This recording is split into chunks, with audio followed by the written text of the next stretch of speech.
disgusting what they're doing. And they're not even loyal to Prophet Muhammad because they're spreading false information about him, that he married a 9-year-old or a 6-year-old. That's false information. Like, it's contradicted itself. Like if you say that he came into this world to spread the right message, why would he just fool around marrying little girls and all that? Hi, welcome to Religious Insight, and on today's episode of this debate with Godlogic, a female Muslim confessed that Jesus is divine. Let's watch this video for more details. God called Jesus a spirit of him in the Quran. So it's not the God that is communicating in Quran. It's the people who are giving out the false information out there. So the religion itself and Prophet Muhammad itself, they never said, oh, Jesus is not this or that. He is the spirit of God, and that is like 100% truth, and no one can change that. Jesus was born as a miracle. He's the spirit of God. He will return, and he is that's like out of all prophets, why did Allah chose Jesus to be returned? Like, this is the question. Like, I am a Muslim, and I'm never gonna say, oh, Jesus is just a normal prophet. No, he is something beyond. He's something very precious in Islam, that Allah chose him over Moses, Abraham, Isaac, Jacob, and we have got so many prophets, but Allah chose Jesus for the return. Like, there's a thing. So if you think about as a conscious Muslim, I would never disrespect or disgrade Jesus. I would never know the knowledge, but I'm never gonna like assume that Islam is bad or Prophet Muhammad was bad as well, because I know the fact that people create hatred in the name of religion, in the name of Islam, and they were like people who were not loyal to Prophet Muhammad. I like some things that you said. I'm getting out of breath. It's just I'm pregnant. I'm so sorry. That's all right. Let me give you a little break. But you said some very eye-opening things, that there's a reason why Jesus is born of a virgin, a reason why Jesus is the one who's going to come back, that he's the one who's chosen to do these things. There's something special about him. The question is, what is it? What is it about Jesus that he is the one who's born through a virgin, and is the one who's going to return and come back, right, on the day of judgment and unalive the Antichrist and stuff like that? There's something unique and special about Jesus, who is the only prophet who's called the Spirit of God.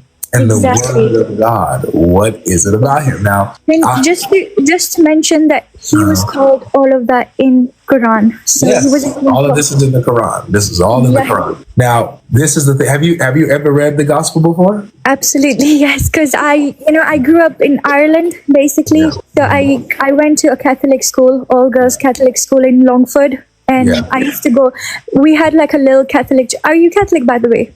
I'm not Catholic personally, but I know what you mean. Yeah, so we had like a little church, and I was always interested, and I always felt peace, to be honest. I'm not going to say I felt more peace in mosque than a church. I felt like it was all the same. We follow the same God, basically. We have absolutely same morals, same beliefs, everything. It's just the people that are below, spreading all the hatred, doing things for money, and, it's just disgusting what they're doing. And they're not even loyal to Prophet Muhammad because they're spreading false information about him, that he married a 9-year-old or a 6-year-old. That's false information. Like, it's contradicted itself. Like if you say that he came into this world to spread the right message, why would he just fool around marrying little girls and all that? That's not true. He didn't come to this world to marry little girls and stuff. He came into this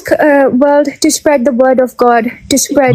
But Sister Bambi, that is something that the sources say he did, though. It's those sources. Let me tell you, those sources are literally sourced by the people that was against him, that didn't really like him. Are you Sunni or are you Shia, or what sect of Islam do you follow? Oh, you do you do know about Shia and Sunni? Yeah. I'm Shia, by the way, and Sunni. Makes sense. Makes Yeah. sense. Something triggered my ears when you said that they say the ones who betrayed the prophet, they say that those people are good. I was like, And this is why I love Jesus. You know where I'm coming from. This is why I love humanity in Jesus, because I'm a Shia. Okay. Because I know what Muslims actually did with the family of Prophet itself. Yeah. So this is why we don't see things as black and white. Like just pray to God 5 times a day, follow Prophet Muhammad, and you'll go to heaven. No, there's so many things in this world. There's so many things.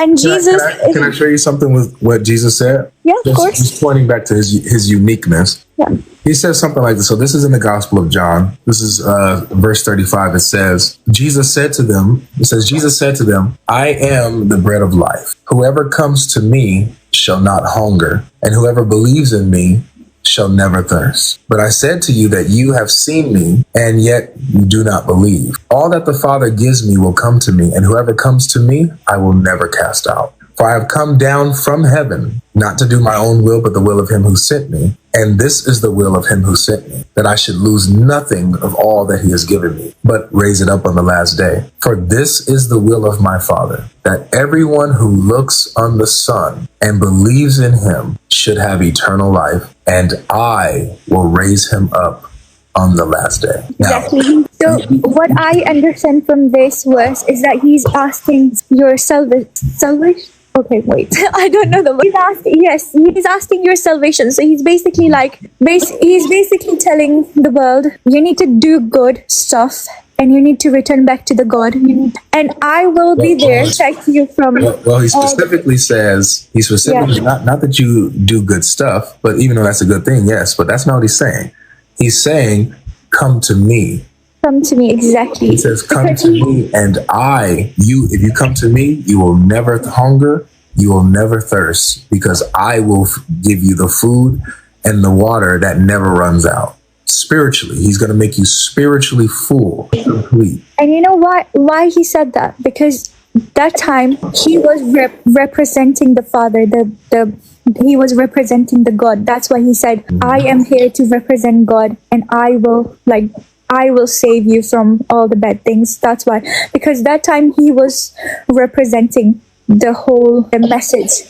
Right. So do you think, let me ask you this, even as a Muslim, do you think that a prophet, a good Muslim prophet, could ever say, come to me and I will make sure you hunger and thirst no more? Or come to me and I'm the Son of God who will raise you up on the last day, on the day of resurrection? You think a prophet or somebody like that? If you ask me as a Shia point of view, like not as a Muslim, strict Muslim, if you ask me as a Shia Muslim point of view, we do have deities, like we do have people like Jesus in Islam. Like we don't take Prophet Muhammad as a normal human, like how Muslims take that he was a normal human, came in. Like we don't take Jesus as a normal human, we don't take Prophet Muhammad as a normal human. And there's other people in like Shia Islam that are there for salvation, like they're there to save you from hellfire. And then basically how you believe that like some of these figures like Muhammad and others have some divinity to them and they can give you salvation? Yes, exactly. And I do believe Jesus have it as well, to be honest, because they came into this world as a spiritual guide. They're not like us, they're not like humans, they were different than us. So they are the source of, what's the word? I keep forgetting things. Salvation. They're basically like there to protect us from hellfire and stuff. They're the figures that we need to follow and follow their path and stuff to reach the God, to reach the Father, as you say, Father. Wow. Yeah, I don't have much, Brother Godlogic, but I'm happy that she said that she's Shia. And nice to meet you, Bambi. I want to correct something, what you probably didn't hear. And Again, I have no hate to you. I just want to mention a source, and I will go down. Yes. Here's a Shia source. Shia, so since you're Shi'i, a Shia source where it says that Aisha was a young baby girl. Let me quote it. In Fadl al-Tabrasi, again, Al-Fadl al-Tabrasi, I'lam بأعلام الهدى, volume 1, page 276. Write it down, volume 1, page 276. It says, the wife of Muhammad, so it's talking about Aisha bint Abi Bakr. The Prophet married Aisha in Mecca when she was 7 years old, and he married no virgin except her.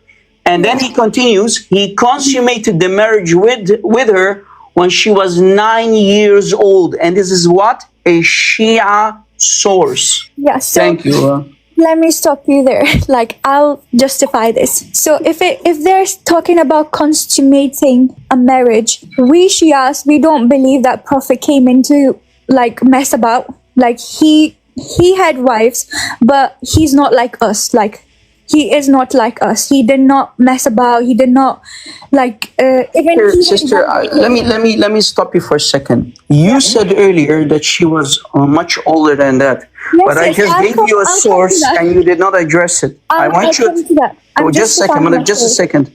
I want you to address the age of Aisha, because if you have done your research, Shia Islam, there are Shia scholars who do admit that both Sunnis and Shia agree that Aisha was a very young girl when Muhammad married her. And consummating means entering upon her, meaning the flower. I understand, yeah.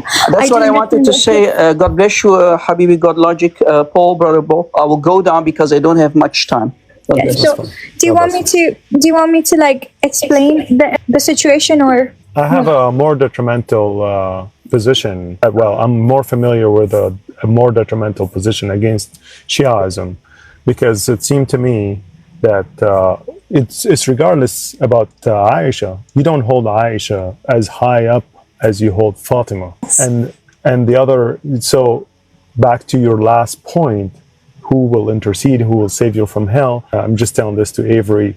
They believe that Fatima is the queen of heaven, that she will be at the gates of hell, and she will look into the eyes of the Shia or people and say to Allah, this is from who man shayyani, or he's the one that actually from the Shia group, and he won't go to hell.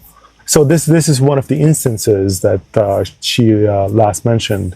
Away from all this, what we need to actually go back to is your wrong understanding of the morality between Shia and Christianity are similar. They're absolutely not. You are more similar than Sunni, if not more disgusting.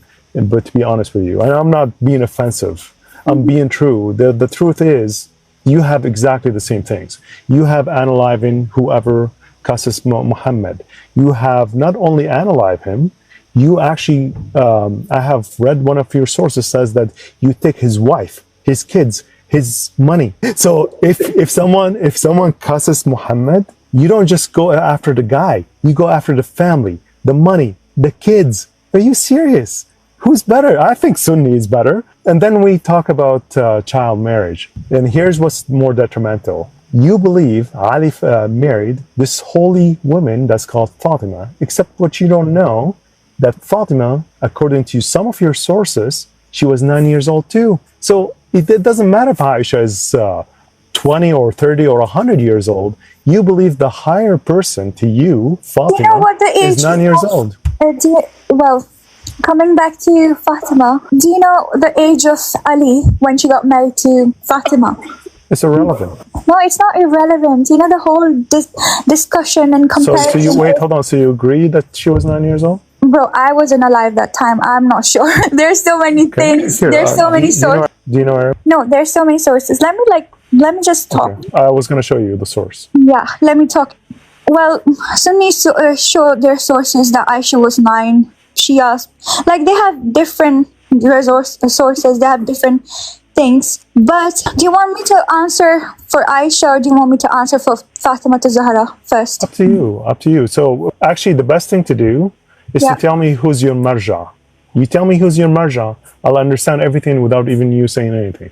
No, Paul, first of all, you are taking different kind of like people. Like there's different kind of, I know for a fact, because I lived in Ireland, I know for a fact that there's different kind of Christians as well, with different, they're Roman Catholics, they're Pentecost, they're in England, there are different kind of Christians with different beliefs, and they contradict each other. So if you're attacking morality, sorry, excuse me, not on morality. Yeah. So if you're Please, no, I want you to confirm this.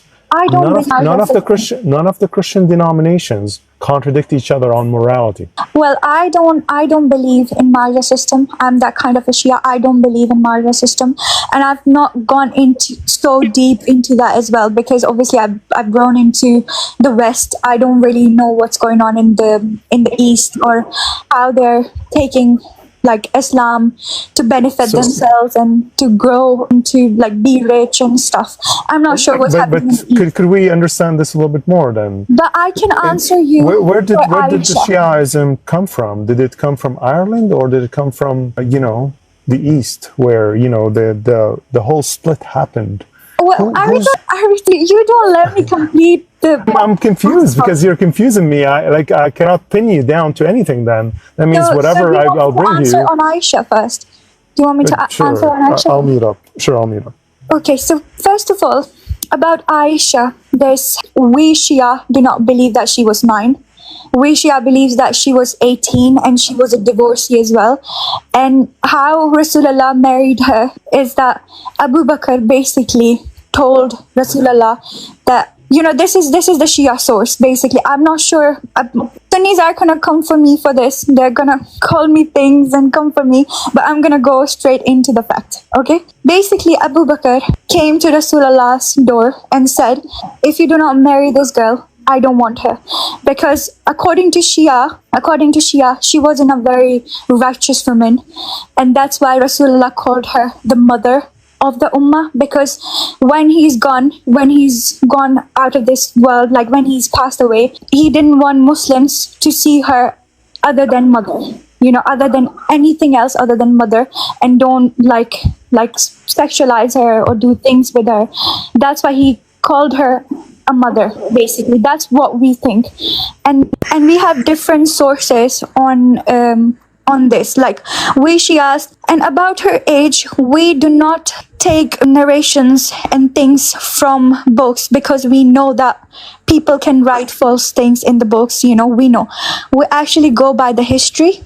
We do certain things. We calculate. So there's like few Shia scholars who calculated her age according to her big sister, the date of the hijrah and everything, and she was about 18 or 19 years old. And about the hadith that it's narrated that she was 6 or 7, it's narrated by her. So we do not take her word, because we think that she wasn't loyal to Prophet Muhammad, and Prophet Muhammad just married. Quite honestly, I don't think this is a fruitful conversation anyways, because you just told me that you don't believe in any books, so it doesn't matter what you say anymore.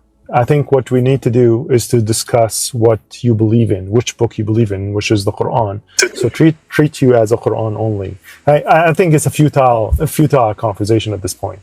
You just affirmed that you believe in no books. That means everything you're saying is coming out of your, imagination. We can't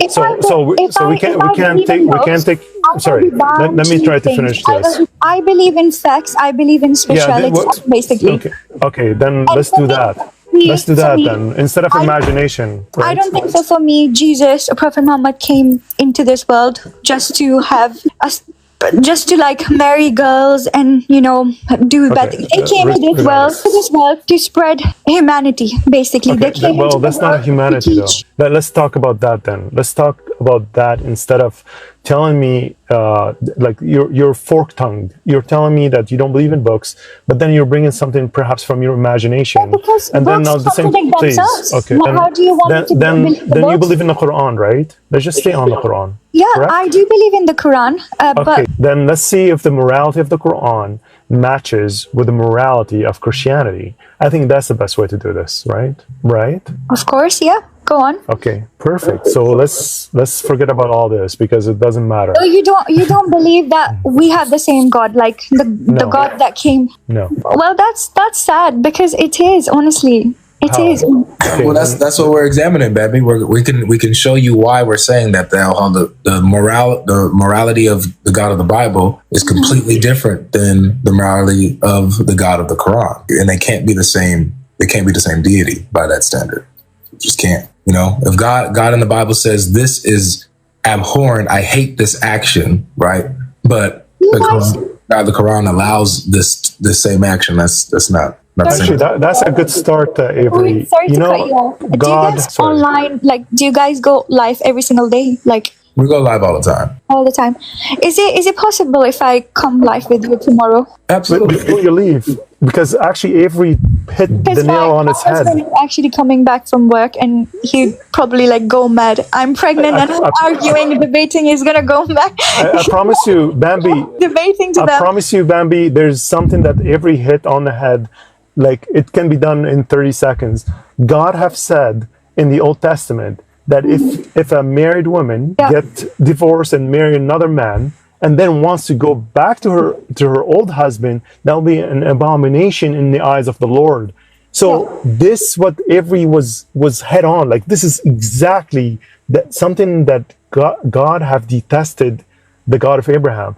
But yet Muhammad comes and say it's necessary if a woman wants to go to her old husband that she goes and have intercourse with another man. This is in the Quran and the Hadith. But No, that's it's in the Quran. So that being said, that's false. that That's where you're getting your information wrong. I swear to God, that's not what he said. He said, if you get divorced from your current husband and you think you can reconcile, you do not have to marry another man. That's so bad. Like, this is misinformation. I swear to God, you can go back to which this. do you read? Which Quran do you read? So I can. It's in the- I mean, you read the Quran that is imaginary, or do you read the same No. Quran that? Let's do this. Let's do this. So I don't want to Do you get want in me trouble. to, do you want me to bring sources tomorrow? I'll bring sources. Yeah, Bambi. Yes, please. Yeah, but come back tomorrow. Bring what you have. Bring some sources, and we'll be able to talk about it. Okay. Okay. Thank you very much. It was really nice talking to all of you. You too. Take care of yourself. God bless you. You and the baby. Okay, welcome back, guys. I believe you enjoyed watching this video. Let us know your views about this video in the comment section, and in case you have not subscribed to this channel, please do well to subscribe, hit the notification button so that you can be notified each time we post new and engaging videos like this. I think now that Islam is on the defensive side, they are now forming the victims. You know, remember the time where they used to attack Christianity when people don't know much about Islam and about their history. Christianity used to be on the defensive side, trying to defend against the lies of these Muslims. But now that people are beginning to read more about Islam sources and beginning to know more about them, they are now on the defensive side. And the sad thing is that they are forming victims. The aim is not to make Islam bad. The aim is to let Muslims see the truth. She went to Catholic school and yet she didn't see the lies in Islam. But the fact that she went to Catholic school doesn't mean that she encountered the truth. If you follow the teaching of the two religions, you will know for a fact that we don't worship the same God as she claimed. The moral status of the two religions are different, and even the foundation and the frame of our faith are far different. I can only agree with her that humans claim radical belief, which is more on the Muslim side. Hardly can you see Christian groups carrying arms and destabilizing the peace of community in the name of our God. Christians don't do that, but you can see many radical groups in Islam carry arms and destabilizing the peace of the community and all that in the name of Allah. She tried to defend the morality of Muhammad, that he came to spread the message of Allah and not to marry little girls. But to me, I think she has little or no knowledge about the morality of Muhammad, because if she actually have this knowledge, she wouldn't be saying this. The truth is that all of these facts are not found in Christian or other religious sources. They are found in Islam sources. So the question is, should we ignore or turn blind eyes to these evil practices that was done in the name of a God? The sad thing is that these articles are from Muslim journals and other Muslim sources, not from Christians or other religious sources. So for her to say that people are spreading false information about Muhammad is somehow sad, because these are the truth. They are facts, verified facts from Muslim sources.